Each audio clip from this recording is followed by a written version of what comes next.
they were already outdated the day they were commissioned. For smokestacks rising like tombstones from their flush decks. 35 knots of speed that burned fuel faster than any fleet could supply. Narrow sterns that made them handle like drunken sailors in heavy seas.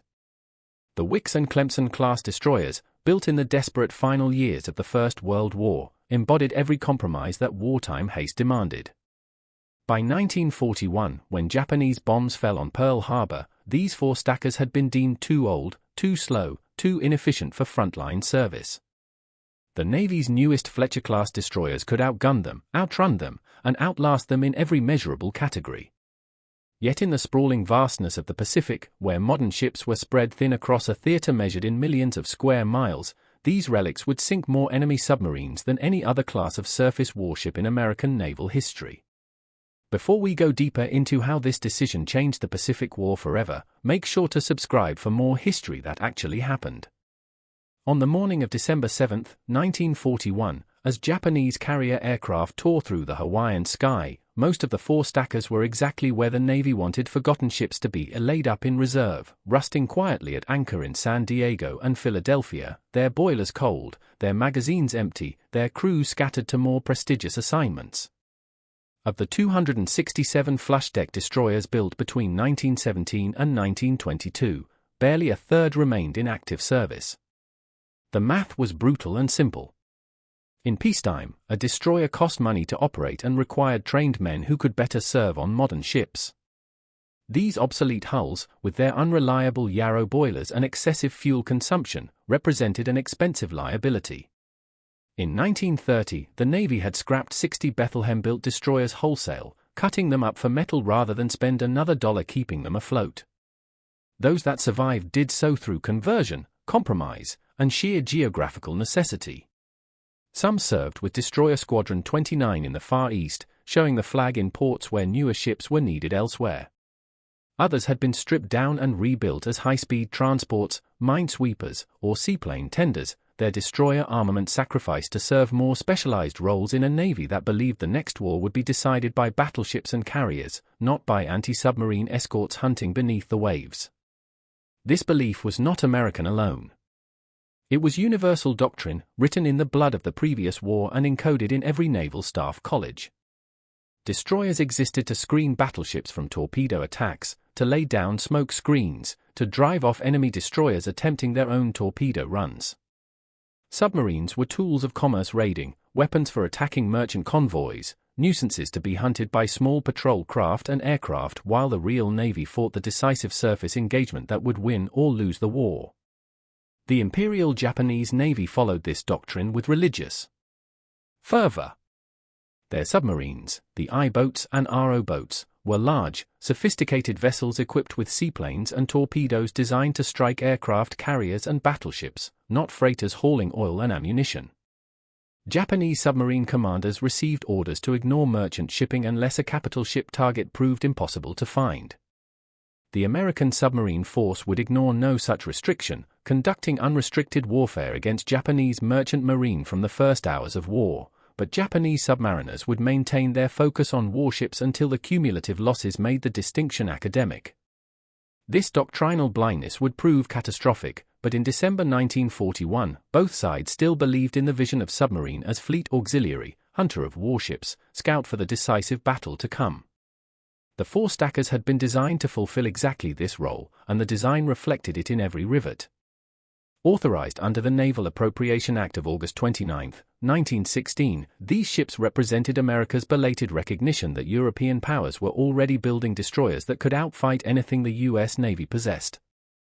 The act called for a Navy second to none, capable of protecting both coasts, and specified construction of battleships, battlecruisers, scout cruisers, and 50 destroyers. As designed, the new destroyers needed to match the 35-knot speed of the Omaha-class scout cruisers, requiring a 50% increase in power over previous destroyer classes. Engineers achieved this through increased efficiency, a flush deck for reduced drag, nearly horizontal propeller shafts, elimination of the raised forecastle that characterized earlier destroyers. The result was a ship that looked sleek on paper and performed adequately in calm seas, but suffered from fundamental flaws that would plague every vessel of both classes throughout their service lives. Detail design was split between Bath Iron Works, which built the lead ship USS Wickes, and Bethlehem Steel. When America entered World War I in April 1917, the planned 50 destroyers expanded to 54. A naval emergency fund authorized additional construction as the president may direct. Then, as German submarines savaged Allied convoys in the Atlantic, the Board on the Submarine Menace proposed building 200 more destroyers. The final total reached 273 flush-deck destroyers, though several were cancelled before completion. Bath Iron Works, Cramp Shipbuilding, Mare Island Navy Yard, Charleston Navy Yard, Bethlehem's for River and Union Iron Works facilities, Newport News Shipbuilding, and New York Shipbuilding all received contracts. In the desperate race to get ships to sea before the U-boat strangled Britain, quality control became negotiable. Mare Island, with advanced planning and round-the-clock shifts, launched USS Ward in 17 days from keel laying to hitting the water. The ship was incomplete, needing months more work before commissioning, but the propaganda value alone justified the effort. This haste produced wildly inconsistent results. Some four-stackers exceeded their design specifications. Others fell dramatically short, particularly in the crucial metric of endurance. The Wickes class could manage 3,400 nautical miles at 15 knots under ideal conditions, assuming perfect boiler efficiency, calm seas, no combat maneuvering, and fuel tanks filled to maximum capacity. In practice, Bath-designed ships tended to exceed their cruising radius while Bethlehem-built vessels consistently fell short. This became critical when destroyers needed to operate far from friendly ports in the vast Pacific. The Clemson class, which followed the Wickes with 156 ships authorized, attempted to address this shortcoming by adding 100 tons of fuel capacity, a 35% increase that allowed even the worst Clemson to match the best Wickes. This still proved insufficient. In 1919, the Navy concluded that most flush-deckers would struggle to cross the Atlantic without multiple refueling stops. Solutions ranged from replacing boilers with additional fuel tanks to converting magazine space into bunkers, but the real answer came from an unexpected direction: underway replenishment. Initial experiments in 1917 led to routine tanker-to-destroyer fuel transfers during the 1920s, a technique that would become standard procedure in the Pacific War and enable these short-legged ships to operate thousands of miles from their bases. The other two fundamental flaws admitted no such solution. The narrow V-shaped stern, designed for maximum speed and minimum drag, caused the stern to squat at high speed, digging into the water and producing an enormous turning radius. This made the ships difficult to handle in combat and nearly impossible to maneuver precisely during anti-submarine attacks. Larger rudders fitted to later Clemsons provided marginal improvement, but the problem persisted until the completely redesigned Farragut-class destroyers introduced a different hull form in the 1930s. The flush-deck design, which eliminated the raised forecastle of earlier destroyers, made the ships extremely wet forward. In heavy seas, green water swept the forward deck with every wave, making work on the foredeck miserable and dangerous. Sailors learned to time their movements between waves or risk being swept overboard. The Farragut class solved this problem with a raised forecastle, but the four-stackers would ship water across their bows for their entire service lives. These deficiencies were not minor inconveniences. They were fundamental limitations that affected every aspect of the ship's combat performance, and no amount of modification could completely eliminate them. As built, the four-stackers mounted for 4-inch 50 caliber guns, one 3-inch 23 caliber anti-aircraft gun, and 12 21-inch torpedo tubes in 4 triple mounts. This armament was adequate for engaging enemy destroyers and submarines on the surface, but by 1941 standards it was pathetically weak. The 4-inch guns lacked the range and hitting power of the 5-inch 38 caliber dual-purpose guns mounted on newer destroyers. The single 3-inch anti-aircraft gun was worse than useless against modern aircraft capable of diving at speeds exceeding 300 knots. The torpedo tubes, magnificent weapons for surface engagement, consumed weight and topside space that could have been used for anti-submarine weapons and detection equipment. The irony was perfect and complete. Ships designed to hunt submarines in 1917 had evolved into surface combatants poorly suited for anti-submarine warfare, arriving in a war where their primary mission would be hunting submarines in conditions far more demanding than the Atlantic convoys of World War I. Those conditions began materializing the moment war commenced. The Japanese submarine force, though doctrinally focused on fleet operations, represented a genuine threat to American operations across the Pacific. The I-class submarines, large vessels displacing more than 2,000 tons surfaced, could cruise 16,000 nautical miles at 16 knots. They carried seaplanes for reconnaissance, Type 95 torpedoes with 660-pound warheads, and deck guns ranging from 3.9-inch to 5.5-inch caliber. They were formidable warships, capable of operating independently for months at a time, penetrating enemy anchorages, and delivering devastating torpedo attacks against warships and merchants alike. The smaller RO-class submarines, designed for coastal defense, displaced between 700 and 1,000 tons and carried 4 or 6 torpedo tubes. Though less capable than the I-boats, they could still sink a destroyer with a single well-placed torpedo.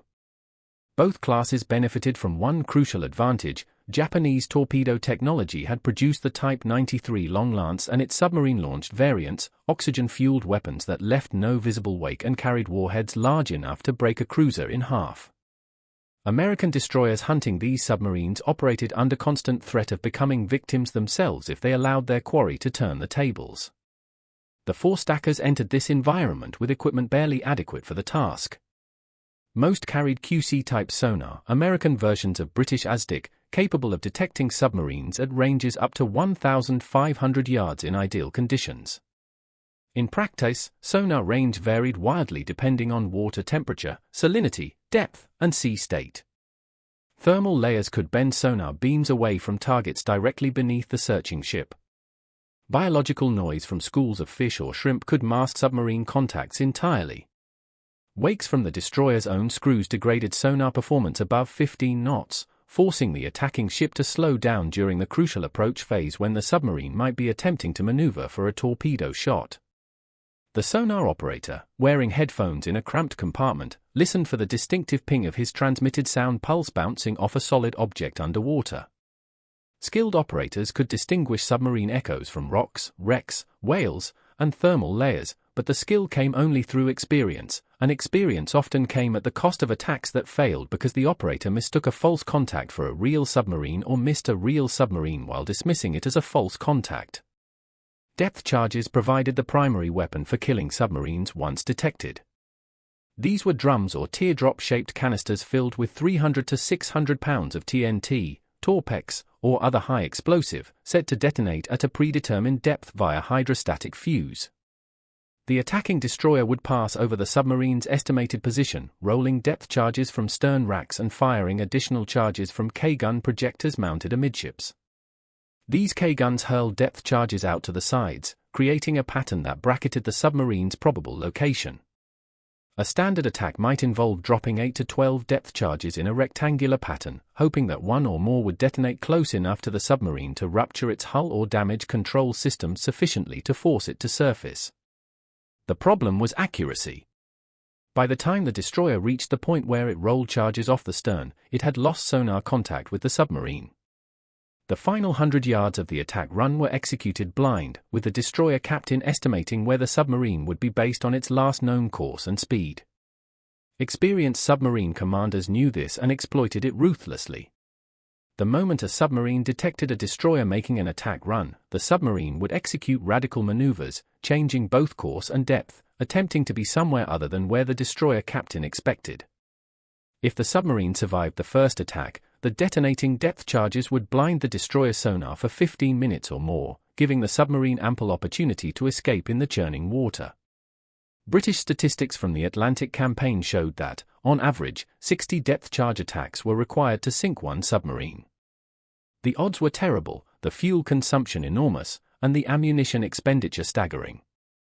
The American flash-deck destroyers hunting Japanese submarines in the Pacific carried enough depth charges for 3 or 4 attack runs before requiring replenishment.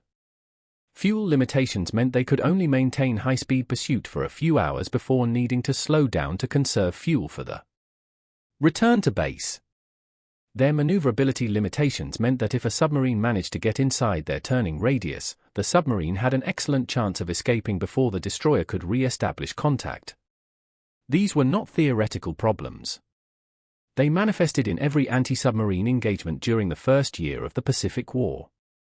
On January 20, 1942, USS Edsall, a Clemson-class destroyer, detected Japanese submarine IR-124 near Darwin, Australia.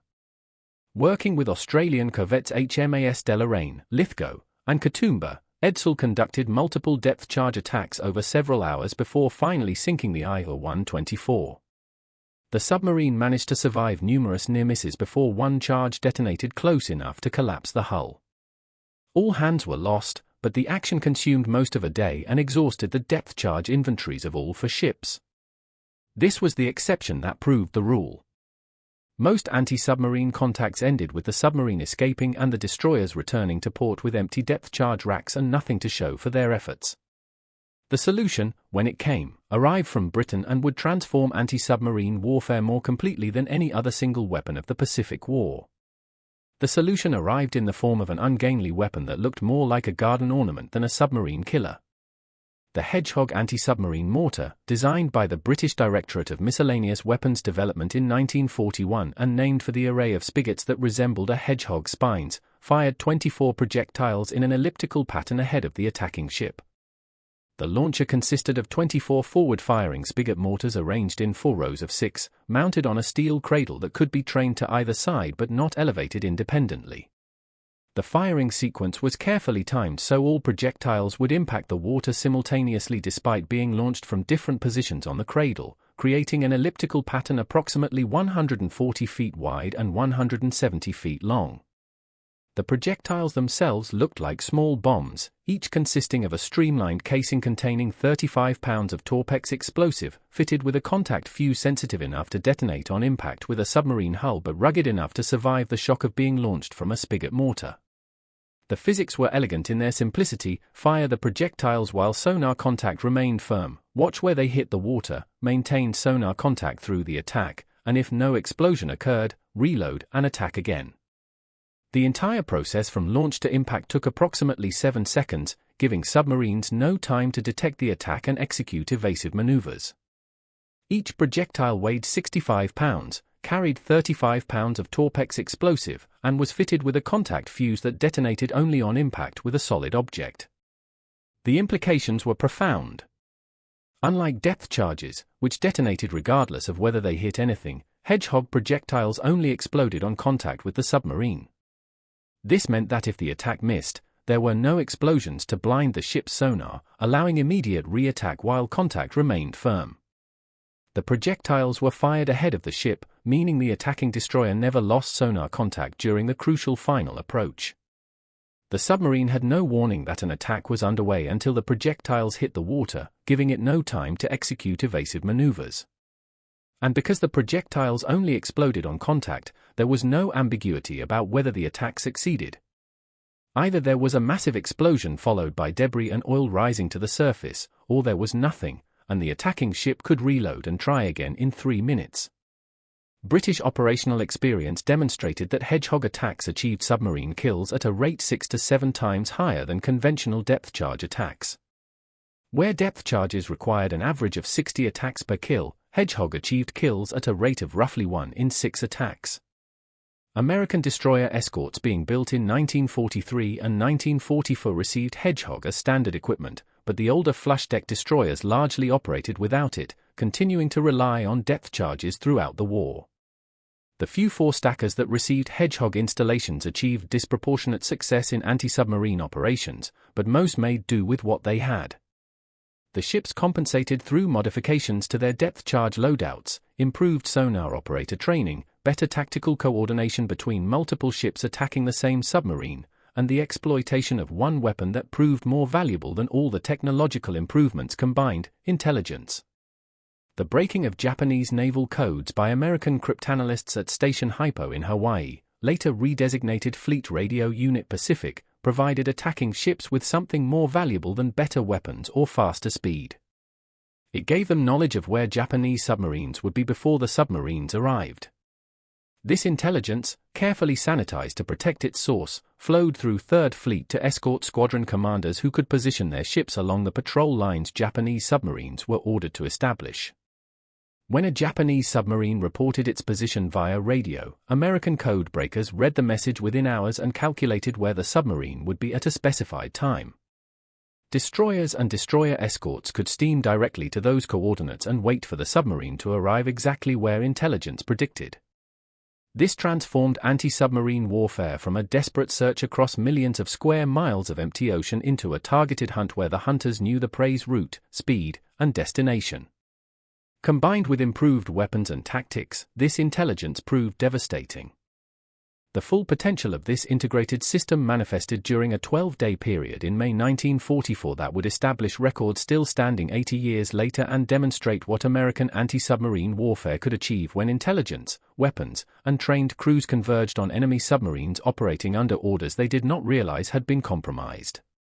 The Buckley-class destroyer escort USS England demonstrated the lethal potential of this combination in May 1944 during operations that would earn her a Presidential Unit Citation, inspire a message from the Chief of Naval Operations, and establish a record that remains unmatched in naval history. England, commanded by Lieutenant Commander Walton B. Pendleton, was a new ship commissioned in December 1943 and equipped with standard destroyer escort armament, 3 3-inch guns, depth charges, K-gun projectors, and 1 Mark 10 Hedgehog anti-submarine mortar. Unlike the 4 Stackers, England had been designed from the keel up for convoy escort and anti-submarine warfare. She displaced 1,740 tons full load, could make 23 knots, and had an endurance of 6,000 nautical miles at 12 knots. Her crew of 186 officers and men trained extensively in anti-submarine tactics, with particular emphasis on Hedgehog operations. On May 18, 1944, England departed Purvis Bay, Florida Island, in company with destroyer escorts USS George and USS Raby, forming a hunter-killer group under Commander Hamilton Haynes embarked in George as officer in tactical command. Their mission, intercept Japanese submarine IR-16 based on intelligence indicating the submarine would arrive off Bougainville on May 22. IR-16 was a veteran submarine, a Type Caesar-1 boat that had launched one of the 5 midget submarines attempting to penetrate Pearl Harbor on December 7, 1941. She had conducted 9 war patrols, launched midget submarine attacks against British warships at Diego Suarez and American ships off Guadalcanal, and conducted multiple supply runs to bypass Japanese garrisons. On May 14, 1944, she departed truck carrying rice in 75-pound rubber bags for the starving garrison at Bin. Her radio transmission announcing departure time and estimated arrival was intercepted, decoded, and translated by American intelligence. The information passed to Commander Haynes, whose 3 destroyer escorts were waiting when an Allied aircraft spotted IS-16 on the surface north of Bougainville on May 19. The 3 ships commenced a line-abreast sonar sweep. At 13:35, England gained contact at 1,500 yards. IS-16 immediately commenced radical evasive maneuvers, alternating between depth changes and course alterations designed to break sonar contact and force the attacking ships to lose track of her position. England's first Hedgehog attack missed. The second missed. The third scored 1 hit that damaged but did not sink the submarine. The fourth attack missed as I-16 continued maneuvering. The fifth attack, launched at 14:35, achieved multiple solid hits followed by a massive underwater explosion that lifted England's stern clear of the water. Debris reached the surface 20 minutes later. IR-16 was destroyed with all 107 hands lost. 3 days later, on May 22, the 3 ships detected Japanese submarine RO-106 on the surface via radar at 0351. RO-106 was on her 11th war patrol, having previously torpedoed LST-342 in July 1943 and conducted reconnaissance missions during the Eniwetok landings. George and Raby were ordered to attack with England standing off to prevent escape. George illuminated RO-106 with a searchlight, but the submarine managed to crash dive and commence evasive action. George's Hedgehog attack missed. RO-106 reversed course and headed directly toward England, possibly attempting a torpedo attack, unaware of England's Hedgehog capability. England's first attack missed, but the second achieved at least 3 hits. RO-106 was lost with all 49 hands. The following day, May 23, Allied aircraft spotted RO-104 on the surface 250 nautical miles north-northwest of Kavieng. RO-104 had rescued 75 survivors from the Japanese light cruiser Sendai after the Battle of Empress Augusta Bay in November 1943. Raby conducted four hedgehog attacks, all missing as RO-104 maneuvered violently and attempted to jam American sonar with tuned sound impulses. George made 5 attacks, all missing. England commenced her approach at 0819 and hit with 10 to 12 projectiles on her second attack. The resulting explosion was followed by 13 depth charges for good measure. Debris reached the surface at 10:45. RO-104 was lost with all 58 hands.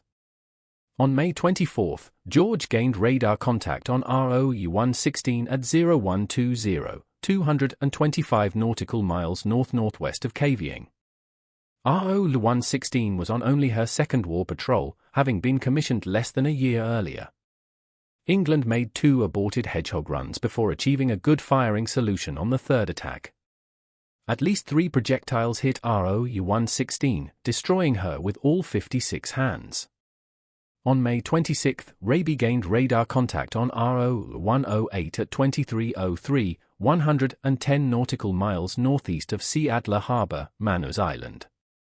RO-108 had torpedoed USS Henley in October 1943, killing 15 sailors when the destroyer broke in two and sank. Raby's hedgehog attack missed. England's first attack hit with 4 to 6 projectiles. RO-108 sank with all 53 hands.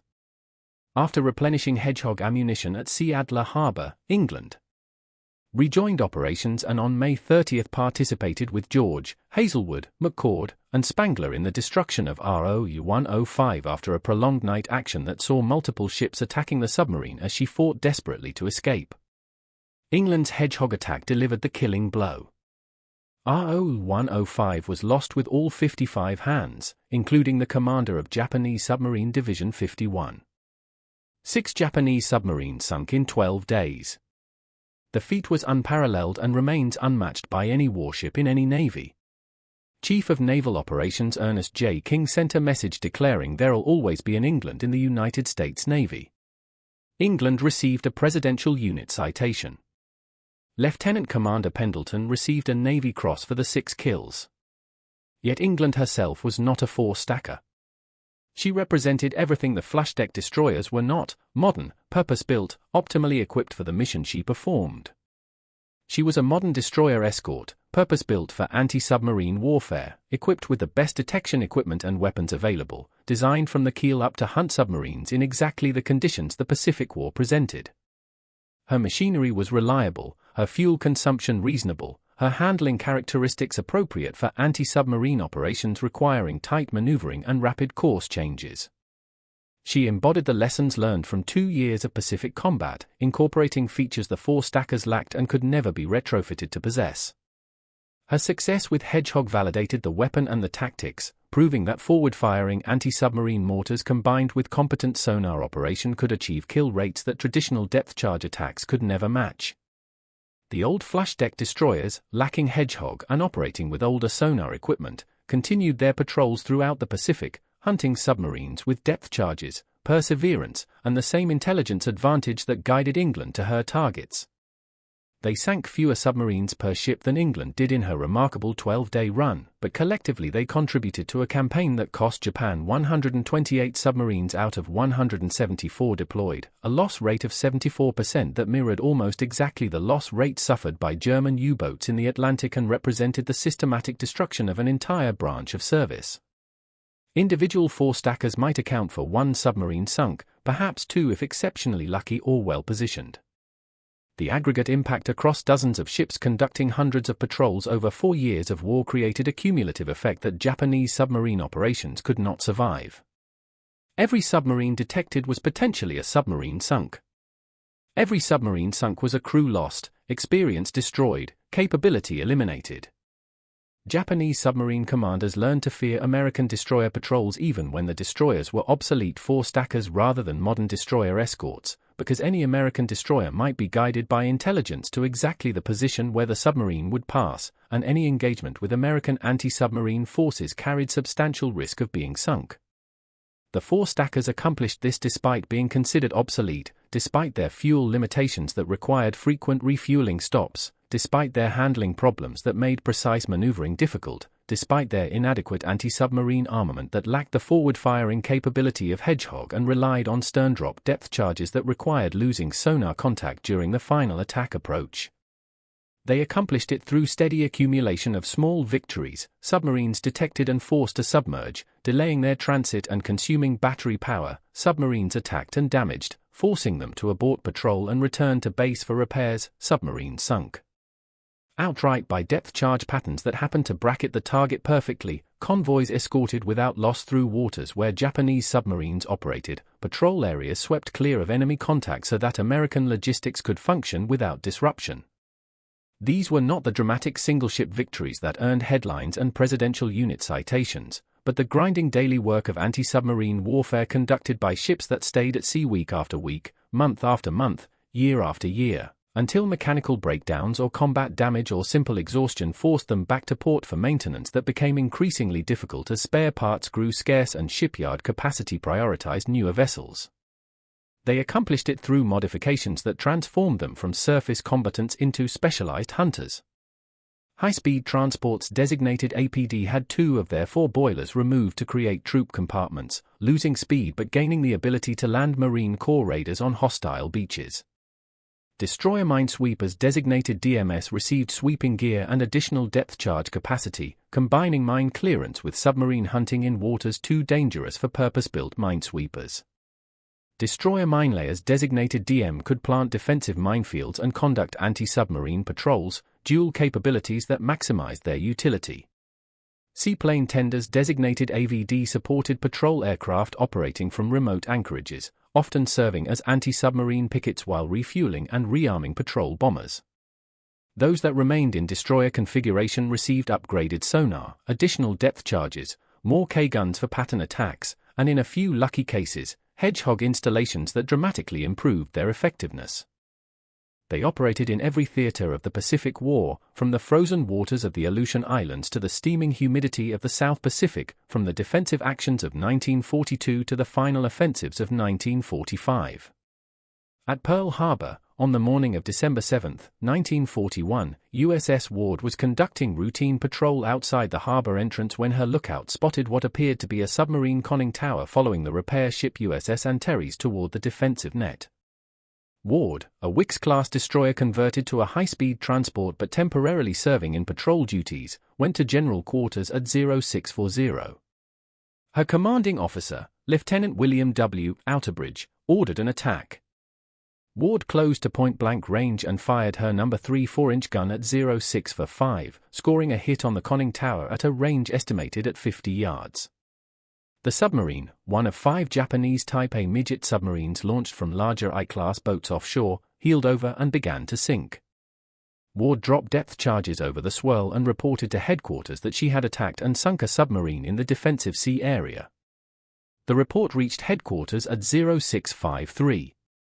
Staff officers debated whether the contact was genuine or a false alarm, whether Ward had actually sunk a submarine or misidentified a friendly vessel, whether the situation warranted waking senior commanders. The debate continued until 0755, when the first wave of Japanese aircraft arrived overhead and resolved all questions through the application of bombs and torpedoes. Ward had fired the first American shots of the Pacific War, sunk an enemy vessel nearly 2 hours before the air attack commenced, and provided warning that should have triggered alert procedures throughout the Hawaiian Command. That the warning was not acted upon says more about American unpreparedness than about Ward's performance. The destroyer had done exactly what destroyers were designed to do, detect and attack submarines threatening American forces. That her correct actions produced no useful response was not her failure. In the Philippines campaign, 4 stackers screened convoys delivering reinforcements and supplies to beleaguered garrisons before the final surrender. During the Java Sea campaign, flush-deck destroyers fought desperate surface actions against superior Japanese forces, trading themselves to buy time for Allied cruisers to escape. USS Edsall, damaged and overwhelmed by Japanese battleships and carriers, fought to the last gun, maneuvering so wildly that Japanese gunners required over 1,300 shells to finally sink her. Her crew of 153 went down with the ship or died as prisoners. At Guadalcanal, 4 stackers screened transports during the initial landings, conducted anti-submarine patrols during the grinding campaign that followed, and participated in the night surface actions that determined whether American or Japanese reinforcements would reach the island. Several were lost. Others survived to continue fighting. The Solomon Islands campaign consumed 4 stackers at a steady rate through combat losses, accidents, and simple mechanical exhaustion. USS Gamble, converted to a destroyer minelayer, sank Japanese submarine ILA-123 on August 28, 1942, identifying her victim when the dying submarine transmitted under heavy enemy attack before going silent. During the New Georgia operations in 1943, flash-deck destroyers provided anti-submarine screening for invasion convoys while laying defensive minefields and conducting shore bombardment missions. The versatility of their conversions allowed them to perform multiple roles that would have required separate specialized ships in a navy with unlimited resources. The U.S. Navy did not have unlimited resources. Modern destroyers were desperately needed for carrier task force screening duties. Modern destroyer escorts were flooding into service but could not be everywhere simultaneously. The 4 stackers filled gaps, absorbed losses, conducted missions too dangerous or too remote for newer ships that were required elsewhere. As the war progressed westward across the Pacific, 4 stackers accompanied the advance. They screened amphibious forces landing troops at Tarawa, Kwajalein, Eniwetok, Saipan, Guam, Palau, Leyte, Luzon, Iwo Jima, and Okinawa. They conducted anti-submarine patrols off newly captured islands, protecting transports and supply ships from submarines attempting to disrupt American logistics. They served as radar pickets, stationed between invasion beaches and expected Japanese air attack routes, providing early warning of incoming raids while shooting down any aircraft that ventured within range. This mission proved particularly deadly. Radar picket destroyers were deliberately positioned to be the first ships Japanese aircraft encountered, making them priority targets for kamikaze attacks. Many 4 stackers were lost serving as pickets, their crews fighting to the last moment as burning aircraft plunged into their thin-skinned hulls, setting off ammunition, rupturing fuel tanks, killing sailors by the dozens. USS England herself was hit by a kamikaze on May 9, 1945, off Okinawa. The burning aircraft crashed into the ship just below the bridge, its bomb detonating moments later, killing 37 and wounding 25. Lieutenant Commander John A. Williamson, who had been executive officer during England's submarine killing spree, commanded the damage control efforts that saved the ship. England survived but was deemed too damaged and too old to warrant expensive repairs. She was sold for scrap in 1946. The 4 stackers that survived the war faced similar fates.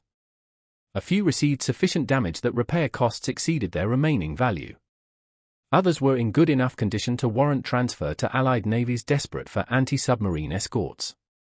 Greece, Turkey, Italy, China, and several South American nations received flash-deck destroyers under various aid programs, operating them into the 1950s and in some cases the 1960s. American 4 stackers that remained in U.S. Navy service transitioned to training duties, providing platforms for anti-submarine warfare instruction and reserve training.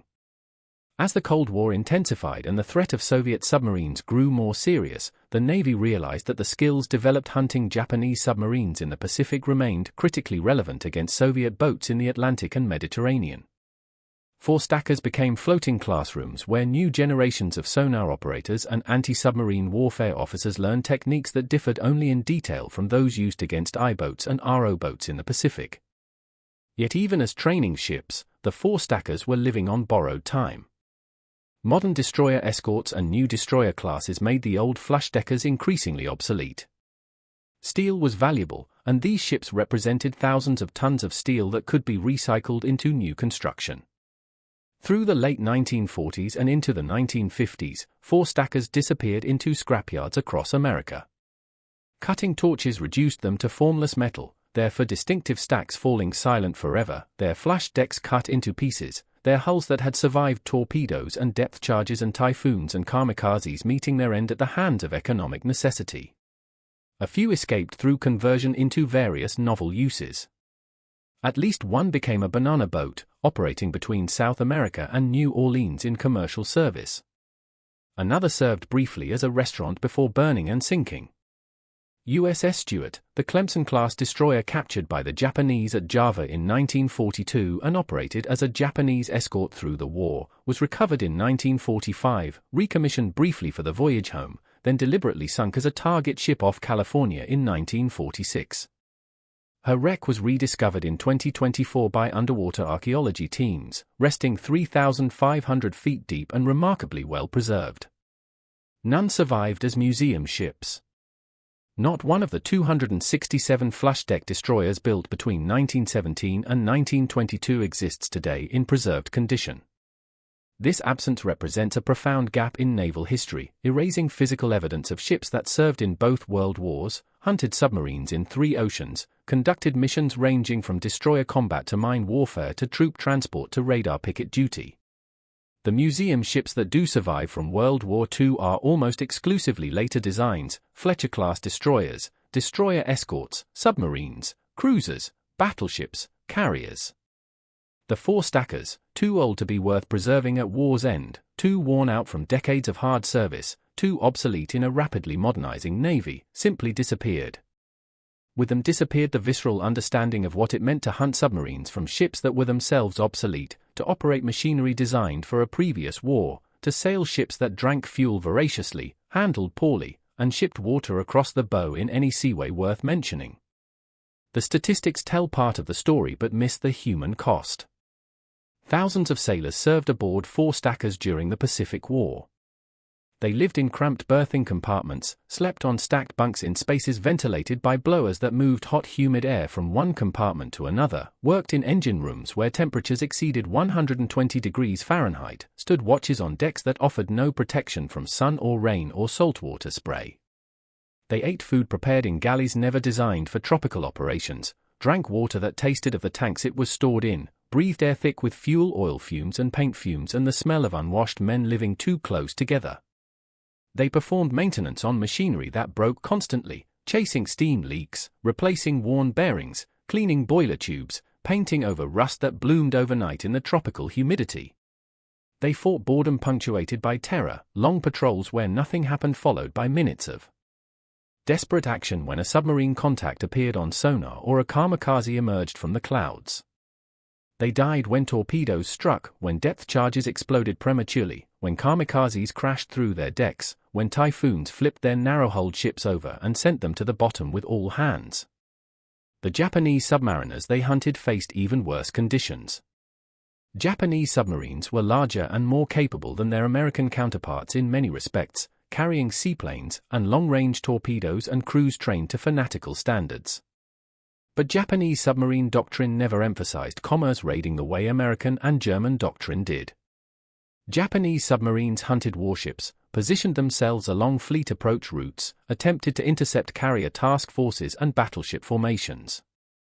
They achieved notable successes, sinking carrier USS Wasp, damaging carrier USS Saratoga, torpedoing cruiser USS Indianapolis, which sank with terrible loss of life. But for every warship they sank, American submarines sank dozens of Japanese merchant ships, starving Japanese industry of raw materials, cutting Japanese garrisons off from resupply, forcing Japanese submarines into increasingly desperate cargo runs to deliver food and ammunition to troops who could not be reached by surface ships.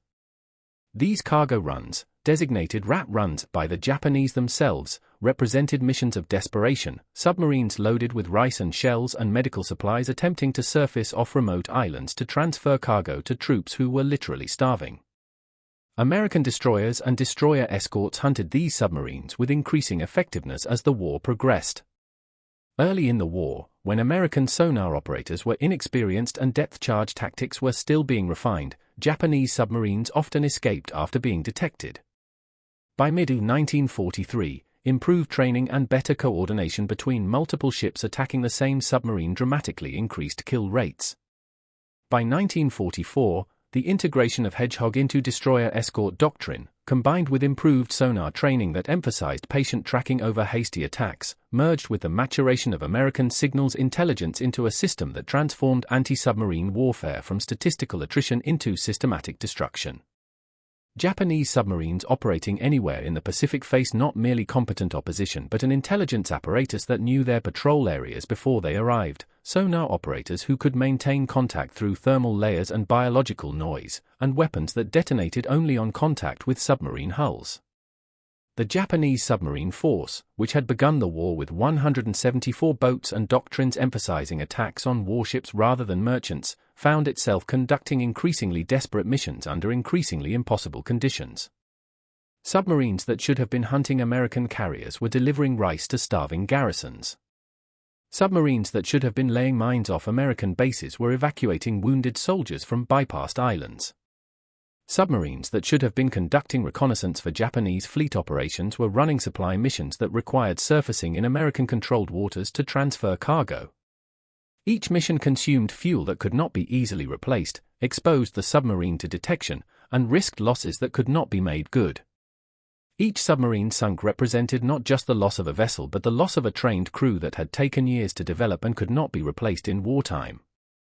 Each patrol that failed to return diminished the force's institutional knowledge, killing experienced commanders and veteran petty officers and taking with them the accumulated wisdom of campaigns fought and survived. Japanese submarine losses mounted steadily. Of 128 Japanese submarines sunk during the war, American surface ships accounted for 70, American submarines for 19, and American aircraft for 18, with the remaining 21 lost to mines, accidents, or unknown causes. This represented a loss rate of 74%, comparable to the catastrophic losses suffered by German U-boats in the Atlantic. Unlike the Germans, who at least succeeded in sinking millions of tons of Allied merchant shipping before being overwhelmed, Japanese submarines never achieved equivalent success against American logistics. Japanese doctrine, which prioritized warships over merchants, meant that American supply lines remained largely intact while Japanese supply lines were systematically destroyed. The four stackers contributed to this success not through technological superiority but through sheer availability. When modern destroyers and destroyer escorts were committed to carrier task force operations or amphibious assault screening duties, four stackers conducted the less glamorous but equally necessary missions of convoy escort, patrol line maintenance, and anti-submarine sweeps in rear areas.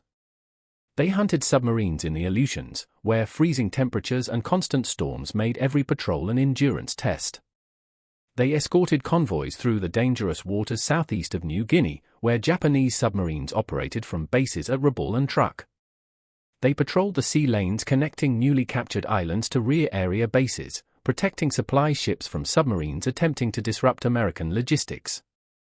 They conducted these missions despite being outclassed by newer ships, despite fuel limitations that required them to refuel more frequently than modern destroyers, despite handling problems that made them difficult to maneuver in the precise patterns required for effective depth charge attacks. The intelligence advantage provided by code breaking transformed these limitations from fatal weaknesses into manageable inconveniences. When American cryptanalysts could predict where Japanese submarines would be and when they would arrive, four stackers could position themselves along expected patrol lines and wait for the submarines to come to them. This eliminated the need for high-speed pursuits that exhausted fuel supplies. It reduced the ocean from millions of square miles of empty water into specific coordinates that could be reached at economical cruising speed. It allowed attacking ships to plan their approaches, coordinate attacks between multiple vessels, and establish sonar contact before the submarine knew American ships were in the area. This intelligence advantage mattered more than radar, more than Hedgehog, more than any other technological factor. It converted the hunt from blind search into targeted ambush, and the Japanese never adequately countered it despite evidence that American intelligence was reading their codes. Japanese submarine captains reported being attacked repeatedly in positions they had only recently reported via radio. Japanese intelligence correctly deduced that American code breakers were reading their encrypted messages. Yet Japanese naval leadership persisted in believing their codes were secure, attributing American successes to direction finding, to lucky patrol patterns, to anything except the obvious explanation that their codes had been compromised. This institutional blindness cost Japan dearly. Every time a Japanese submarine reported its position, American code breakers read the message, calculated where the submarine would be hours or days later, and dispatched ships to intercept it. The submarine's own reports became death warrants, guiding American hunters directly to their positions. By late 1944, Japanese submarines operated under conditions of such complete American intelligence penetration that their survival became increasingly improbable. Many submarines never returned from patrol. Others were damaged and hunted repeatedly, limping back to base with casualties and damage that could not be adequately repaired. The submarine force that began the war with 174 boats ended the war with only 56 survivors, many of which never sortied again after suffering damage in their final patrols. The four stackers that hunted them did not emerge unscathed. Combat losses claimed multiple ships. USS Edsall was sunk by overwhelming Japanese surface forces in March 1942. USS Stuart was captured after being damaged during repairs and subsequently operated by the Japanese. USS Pope was sunk by Japanese aircraft and surface ships during the Java Sea campaign. USS Pei was destroyed by Japanese aircraft at Darwin. USS Henley was torpedoed by RO-108 and broke in two, sinking with the loss of 15 sailors. Numerous others suffered damage from near-miss bombs, torpedo attacks that missed by yards, collisions, groundings, and mechanical failures that forced them back to port for repairs that consumed weeks or months. Kamikaze attacks in 1945 damaged or destroyed additional four stackers serving as radar pickets off Okinawa. The ships that survived to see Japan surrender had earned their survival through luck as much as skill, operating in a theater where a single torpedo or a single kamikaze could end a ship's career in seconds. The contrast between their survival and the destruction of Japanese submarines they hunted reveals the fundamental asymmetry that decided the Pacific War at every level from grand strategy to tactical engagement. Where Japanese submarines operated under doctrine that prioritized attacks on warships over attacks on merchant shipping, American submarines conducted unrestricted warfare against Japanese maritime commerce, sinking merchant vessels at rates that starved Japanese industry and isolated Japanese garrisons. Where Japanese anti-submarine warfare remained rudimentary throughout the war, plagued by inadequate doctrine, insufficient resources, and lack of priority, American anti-submarine warfare evolved continuously, incorporating new weapons, improved tactics, better training, and comprehensive intelligence support. Where Japanese submarine production remained limited by industrial capacity and resource shortages, American destroyer escort production reached levels that overwhelmed Japanese submarine operations through sheer numerical superiority. The four stackers operated within this broader context, contributing not through individual superiority but through collective persistence, conducting missions that freed modern ships for other duties, screening convoys that required protection but not the latest equipment, patrolling waters where their limitations mattered less than their availability. American industry produced ships faster than they could be sunk.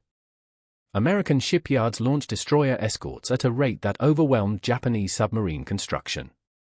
Where Japan built 174 submarines over the course of the war, America built 563 destroyer escorts in the Buckley, Cannon, Edsall, Rudero, John C. Butler, and other classes, plus hundreds of fleet destroyers. This production advantage meant that even when American ships were lost, replacements arrived within months. Japanese submarines, once sunk, could not be replaced. Japanese shipyards were bombing targets, Japanese steel was in short supply, Japanese industrial capacity was being systematically destroyed by American submarines cutting off raw material imports. By 1944, Japan could barely maintain existing ships, let alone build new ones at rates sufficient to replace losses. The arithmetic was simple and brutal. American anti-submarine forces grew stronger. Throughout the war, Japanese submarine forces grew weaker. The outcome was never in doubt once American production reached full capacity. The strategic value of maintaining obsolete ships in service rather than scrapping them wholesale became apparent only when war demanded more hulls than modern construction could supply. Peacetime calculations emphasized efficiency, obsolete ships cost money to maintain, consumed valuable shipyard capacity for repairs, required trained crews that could better serve on modern vessels. Wartime reality demonstrated that any ship capable of sailing and fighting had value, that perfect was the enemy of good enough, that the mission of escorting a convoy through submarine-infested waters could be performed by an obsolete destroyer nearly as well as by a modern destroyer escort if intelligence positioned the obsolete ship correctly and sonar operators maintained their skill. Yet the four stackers' contribution went beyond simple numbers. Their presence in rear areas freed modern destroyers for frontline service with carrier task forces where their superior anti-aircraft armament and fire control systems made critical differences in defending against massed air attacks. Their conversion into specialized ships provided minesweepers, mine layers, transports, and seaplane tenders without requiring construction of purpose-built vessels for those roles. Their service as training platforms prepared thousands of sailors for anti-submarine warfare in ships that lacked the automation and sophisticated equipment of modern destroyer escorts, forcing trainees to master fundamental skills without technological crutches.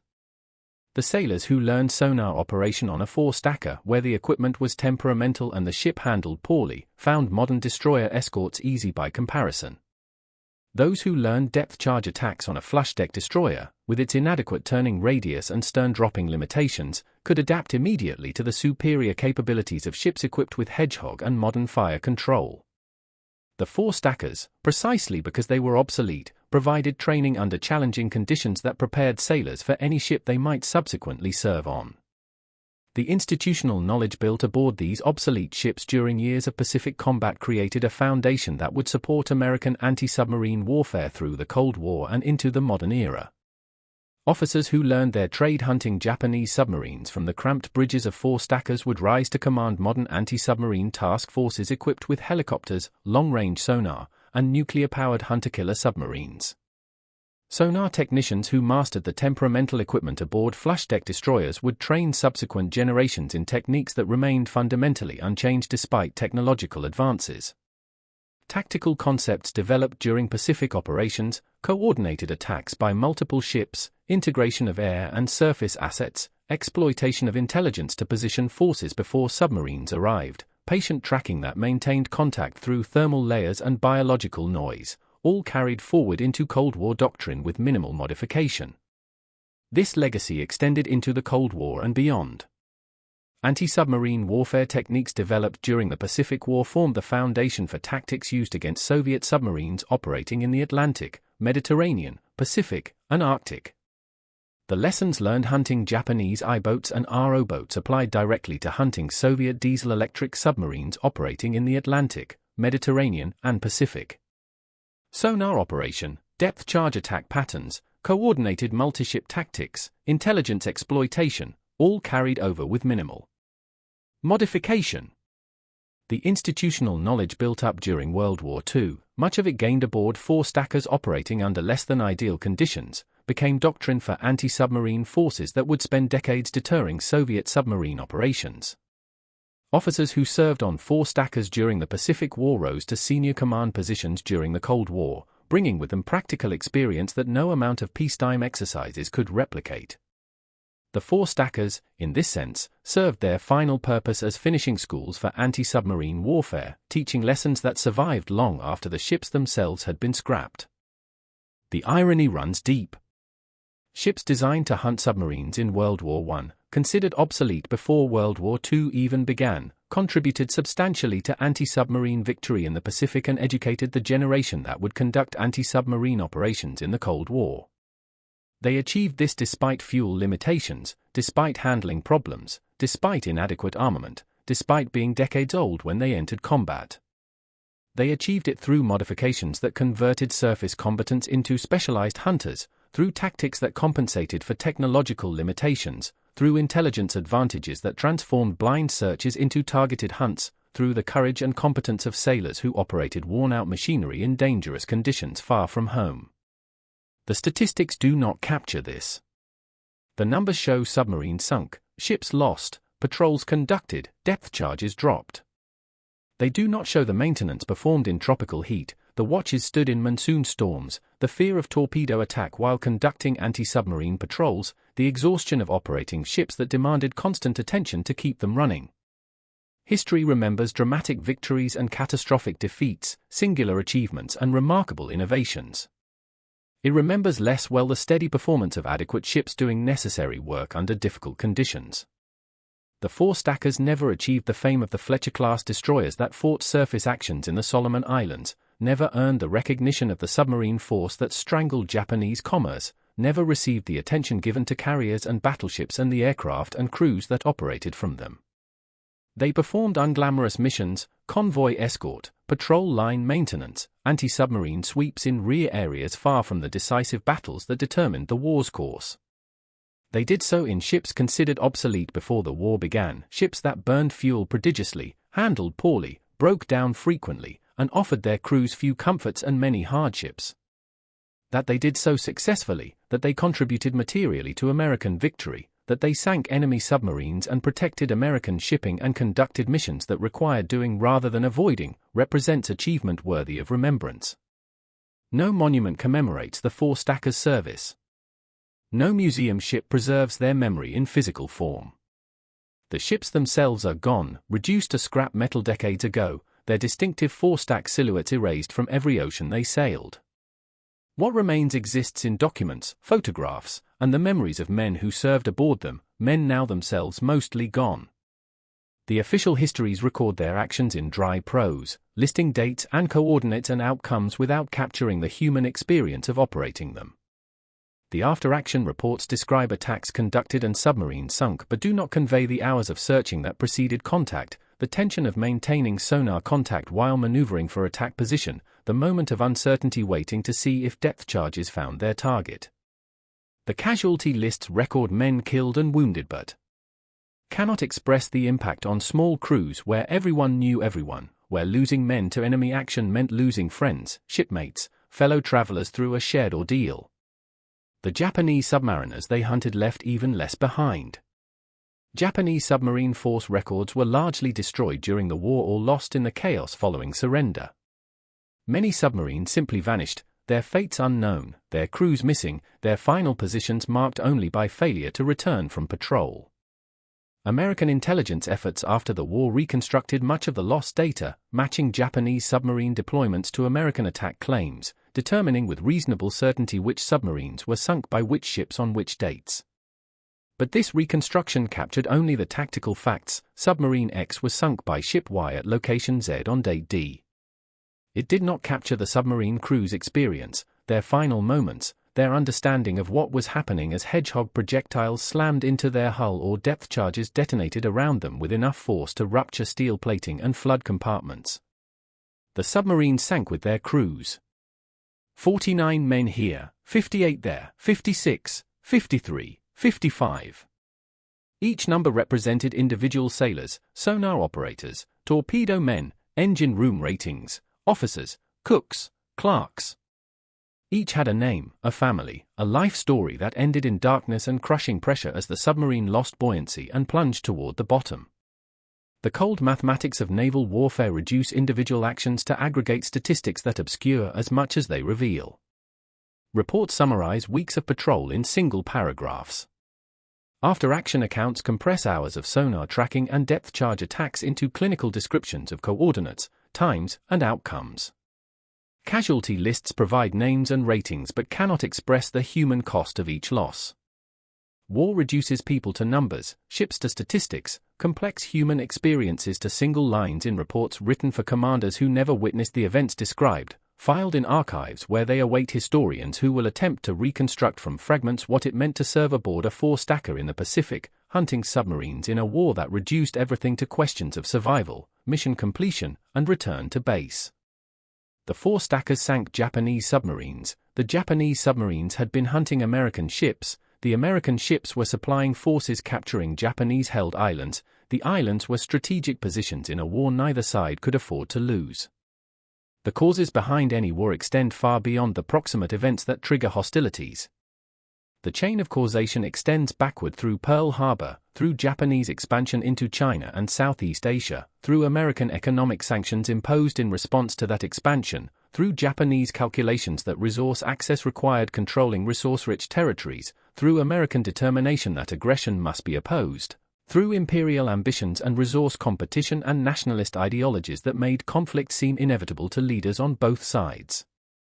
It extends through the Washington Naval Treaty System that attempted to prevent arms races through negotiated limitations, through the treaty's expiration and the arms races that immediately followed, through the economic disruptions of the Great Depression that fed nationalist movements, through the incomplete resolution of World War I that left grievances festering and ambitions unsatisfied. The four stackers, designed during World War I, built in its aftermath, preserved through the interwar period, and deployed in World War II, embodied this historical arc. They connected the industrial mobilization of 1917 to the global conflict of 1941, demonstrating both the persistence of naval platforms across decades and the challenges of maintaining forces adequate for wars that might not occur for years after construction. It extends forward through the atomic bombings that ended the war, through the occupation of Japan, through the Cold War that immediately followed, through the security architecture that governs the Pacific to this day. Grand strategy operates at the level of national objectives, resource allocation, diplomatic maneuvering, alliance formation. Operational planning translates strategy into campaigns, moving forces across oceans, coordinating land, sea, and air components, achieving objectives that advance strategic goals. Tactical execution implements operational plans through individual engagements, ships detecting submarines, aircraft bombing targets, infantry assaulting positions. The four stackers and the submarines they hunted were tiny components in this vast machinery, but their encounters determined who lived and who died, which supplies reached which destinations, which operations succeeded and which failed. A submarine sunk while approaching an invasion beach meant one less threat to transport ships landing assault troops. A convoy protected by four stacker escorts meant fuel and ammunition reaching forward bases rather than resting on the ocean floor. A patrol line maintained despite mechanical breakdowns and fuel limitations meant American confidence that sea lanes remained open despite Japanese submarine operations. These micro-level victories accumulated into operational success, which aggregated into strategic victory. The connection between individual ship actions and national war outcomes was real even when invisible to participants focused on immediate tactical problems. The historical record preserves facts, dates, positions, ship names, casualty figures. It preserves less well the experiences of those who created those facts through their actions under conditions of uncertainty, danger, and exhaustion. The sailor standing sonar watch in a four-stacker's cramped compartment, listening through headphones for the distinctive ping of his transmitted pulse echoing off a submerged submarine, could not know whether his contact report would lead to a successful attack or a wasted depth charge pattern. The captain ordering depth charges dropped could not know whether his estimate of the submarine's position was correct until charges detonated and results became evident. The submarine commander executing evasive maneuvers could not know whether the attacking destroyer would guess his next course change or guess wrong and lose contact. Each decision was made with incomplete information, under stress, with lives depending on choosing correctly. History judges outcomes, not the quality of decisions made under uncertainty. A successful attack that sank a submarine validates the decisions that led to that outcome. An unsuccessful attack that expended depth charges without results appears as failure regardless of whether the decisions were reasonable given available information. The four stackers succeeded often enough to justify their employment, failed often enough to demonstrate the difficulty of anti-submarine warfare even with intelligence advantages and improved weapons. History is built from accumulations of such encounters, each individually small but collectively decisive, each involving choices made by people who could not know outcomes in advance and had to act anyway based on training, experience, and judgment developed through previous engagements. If this story gave you a new way to see the Pacific War, like, share, and subscribe, and tell us which moment surprised you most. We'll return next week with another chapter in the war that changed the world.